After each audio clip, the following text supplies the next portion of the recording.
Hi all, അസ്സലാമു അലൈക്കും. Welcome back to Silna's kitchen. ഇന്നത്തെ റെസിപ്പി നേന്ത്രപ്പഴം കൊണ്ട് വെറൈറ്റി ആയിട്ടുള്ള ഒരു അടിപൊളി ഈവനിങ് സ്നാക്സിന്റെ റെസിപ്പിയാണ്. പഴം കൊണ്ട് നമുക്ക് ഈ ഒരു രീതിയിലും തയ്യാറാക്കി എടുക്കാം. എന്തായാലും ഒന്ന് ട്രൈ ചെയ്ത് നോക്കണം, എല്ലാവർക്കും ഇഷ്ടാവും. അതുകൊണ്ട് തന്നെ വീഡിയോ സ്കിപ്പ് ചെയ്യാതെ മുഴുവനായിട്ടൊന്ന് കണ്ടു നോക്കണേ. അപ്പോൾ ഈ ഒരു പലഹാരം തയ്യാറാക്കാനായിട്ട് ഞാനിവിടെ 3 നേന്ത്രപ്പഴം എടുത്തിട്ടുണ്ട്. മീഡിയം പഴുപ്പുള്ള പഴമാണ്. ഒരുപാട് അങ്ങ് നന്നായിട്ട് പഴുത്തു പോയ പഴം ഇതിനെടുക്കരുത്. അതുപോലെ നേന്ത്രപ്പഴത്തിൽ തന്നെ ഇങ്ങനെ ചെയ്തെടുക്കാൻ വേണ്ടി നോക്കുക, അതാണ് ഏറ്റവും കൂടുതൽ ടേസ്റ്റ്. ഞാനിവിടെ അത്യാവശ്യം വലുപ്പത്തിലുള്ള 3 നേന്ത്രപ്പഴമാണ് എടുത്തിട്ടുള്ളത്. ഇതിന്റെ തൊലിയൊക്കെ കളഞ്ഞതിന് ശേഷം ഇതൊന്ന് കട്ട് ചെയ്തെടുക്കുന്നുണ്ട്. ഈ ഒരു കണക്കനുസരിച്ചാണ് ബാക്കിയുള്ള എല്ലാ ഇൻഗ്രീഡിയൻസിന്റെ അളവും എടുക്കുന്നത്.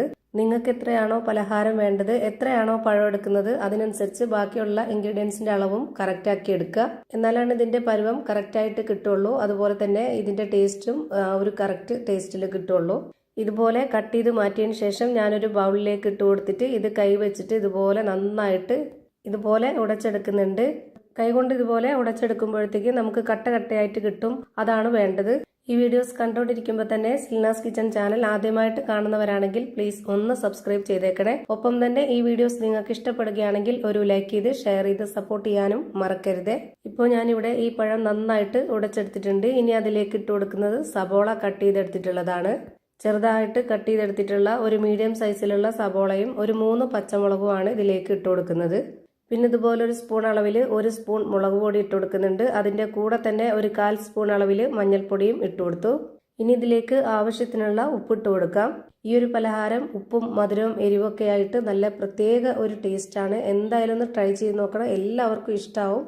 ഇനി അടുത്തതായിട്ട് ഇതിലേക്ക് ഇട്ട് കൊടുക്കേണ്ടത് കോൺഫ്ലവർ പൊടിയാണ്. ഞാനിവിടെ ഇതേപോലെ വലിപ്പത്തിലുള്ള 3 ടേബിൾ സ്പൂൺ അളവിൽ കോൺഫ്ലവർ പൊടി നിറയെ ഇട്ട് കൊടുക്കുന്നുണ്ട്.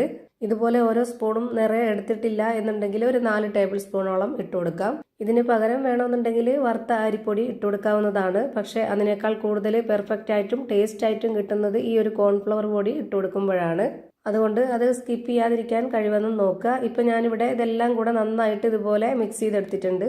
ഇതാണ് ഇതിന്റെ കറക്റ്റ് ആയിട്ടുള്ള പരുവം. ഇനി നമ്മുടെ കയ്യിൽ കുറച്ച് ഓയിലൊന്ന് സ്പ്രെഡ് ആക്കി എടുത്തതിന് ശേഷം ഇതിൽ നിന്ന് കുറച്ചെടുത്തിട്ട് കൈയുടെ ഉള്ളം കയ്യിൽ വെച്ചിട്ടൊന്ന് ഇതുപോലെ ബോൾസ് ആക്കിയതിന് ശേഷം ഒന്ന് പ്രസ് ചെയ്ത് കൊടുക്കുന്നുണ്ട്. നമുക്ക് ഇഷ്ടമുള്ള ഏത് വലിപ്പത്തിലോ ഷേപ്പിലോ ആകൃതിയിലോ വേണമെങ്കിലും ഇത് ചെയ്തിട്ട് എടുക്കാവുന്നതാണ്. ഞാനിവിടെ ഒരു കട്ട്ലേറ്റിന്റെ ഷേപ്പിലാണ് റെഡിയാക്കി എടുക്കുന്നത്.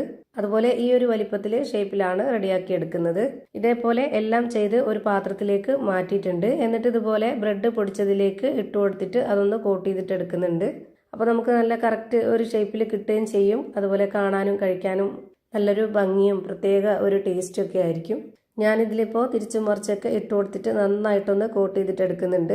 ഇതുപോലെ തന്നെ എല്ലാം ചെയ്ത് ഒരു പാത്രത്തിലേക്ക് മാറ്റുന്നുണ്ട്. ഞാനിവിടെ അടുത്തത് ഒരെണ്ണം കൂടെ കാണിക്കുന്നുണ്ട്.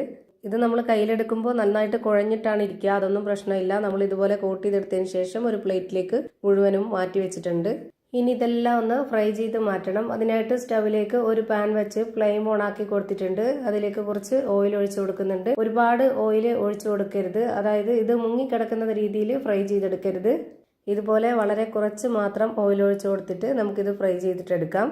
കൂടുതൽ ഓയിൽ ഒഴിച്ചു കൊടുത്തു കഴിഞ്ഞാൽ അത് മുങ്ങിക്കിടന്നിട്ട് അത് പൊടിഞ്ഞു പോവും. ആദ്യം ഇത്രയും ഇട്ട് കൊടുക്കുന്നുണ്ട്. എന്നിട്ട് ഇതൊന്ന് ഫ്രൈ ആയി വരട്ടെ. പിന്നെ ഇതിന് ഒരുപാട് ഫ്ലെയിമിന്റെ ആവശ്യമില്ല. മീഡിയം ഫ്ലെയിമിന്റെയും ലോ ഫ്ലെയിമിന്റെയും ഇടയ്ക്കുള്ള ഫ്ലെയിമിൽ വെച്ചിട്ട് വേണം ഇത് വേവിച്ചെടുക്കാനായിട്ട്. എങ്കിലേ എല്ലാം ഒരുപോലെ ഫ്രൈ ആയി കിട്ടുള്ളൂ. അല്ലാന്നുണ്ടെങ്കിൽ പുറമെ പെട്ടെന്ന് കരിഞ്ഞു പോവുകയും അകം വേവാതിരിക്കുകയും ചെയ്യും. ഇപ്പൊ ഞാനിവിടെ എല്ലാം ഒന്ന് തിരിച്ചിട്ട് കൊടുത്തിട്ടുണ്ട്. ഈ ഒരു വേവ് പോരാ, കുറച്ചുകൂടെ ഒന്ന് മൊരിഞ്ഞ് കിട്ടണം. അപ്പൊ അതിനായിട്ട് കുറച്ച് സമയം ഒന്ന് വെയിറ്റ് ചെയ്തിട്ട് വീണ്ടും ഒന്ന് തിരിച്ചിട്ട് കൊടുക്കുക. ഇപ്പൊ ഈ കാണുന്ന മുകൾ ഭാഗം വെന്ത് കിട്ടിയ പോലെ തന്നെ താഴത്തെ ഭാഗവും കൂടി വെന്ത് കിട്ടണം. എങ്കിലാണ് പുറം ഭാഗം നല്ല ക്രിസ്പിയും അകം നല്ല സോഫ്റ്റ് ആയിട്ടിരിക്കുന്ന ഒരു അടിപൊളി പലഹാരം നമുക്ക് റെഡിയായി കിട്ടുന്നത്. ഇപ്പൊ ഞാനിവിടെ എല്ലാം എണ്ണയിൽ നിന്ന് കോരി ഒരു പാത്രത്തിലേക്ക് മാറ്റുന്നുണ്ട്. അപ്പൊ ഇതാ നേന്ത്രപ്പഴം കൊണ്ടുള്ള നല്ല ടേസ്റ്റി ആയിട്ടുള്ള വെറൈറ്റി ആയിട്ടുള്ള ഒരു അടിപൊളി ഈവനിങ് സ്നാക്സ് റെഡിയായി കിട്ടി. ഇതിന്റെ അകം എങ്ങനെയാണ് ഇരിക്കുന്നതെന്ന് അറിയാനായിട്ട് ഞാനൊന്ന് കട്ട് ചെയ്ത് കാണിക്കുന്നുണ്ട്. അപ്പോൾ ഇത്രയേ ഉള്ളൂ ഇന്നത്തെ വീഡിയോ ഇഷ്ടമായാൽ ലൈക്ക് ചെയ്യാനും കമന്റ് ചെയ്യാനും ഷെയർ ചെയ്യാനും മറക്കരുത്. അതുപോലെ തന്നെ ഞാനിടുന്ന പുതിയ വീഡിയോസ് നോട്ടിഫിക്കേഷനായിട്ട് കിട്ടുന്നതിന് വേണ്ടി സബ്സ്ക്രൈബ് ചെയ്ത് ബെല്ലൈക്കൺ അമർത്തി അതിൽ ഓൾ എന്ന ഓപ്ഷൻ എനേബിൾ ചെയ്ത് കൊടുക്കാനും മറക്കരുത്. പുതിയൊരു വീഡിയോയുമായി വീണ്ടും വരും. Thank you for watching.